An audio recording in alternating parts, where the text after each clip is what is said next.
तो नमस्ते प्रणाम दोस्तों, आप सभी का स्वागत हमारे TMP Raju brand YouTube channel. तो दोस्तों आप सभी को बता दें कि finally Pawan Singh power star का दोस्तों बहुत ही टॉप लेवल का गाना आ चुका है। जैसे कि हमारे स्क्रीन पर देख सकते हैं, इस गाने का नाम रखा गया है तोरा पापे पड़ी पापे पड़ी। इस गाने का दोस्तों बहुत ही डेंजर तरीके से बनाया गया है। पवन सिंह पावर स्टार अपने शेर के अंदाज में लुक में दोस्तों बहुत ही डेंजर तरीके से इस गाने का शूटिंग किए हैं।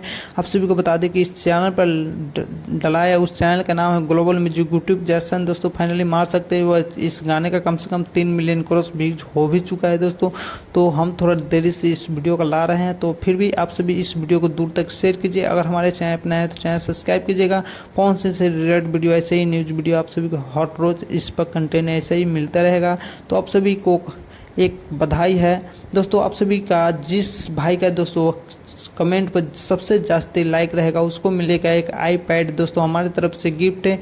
एक कम्युनिटी पोस्ट में टैग कर दिया गया है कितने तारीख को वह गिफ्ट मिलने वाला है। तो आप सभी इस वीडियो को दूर तक शेयर कीजिए। आप सभी को वीडियो देखने के लिए दिल से धन्यवाद।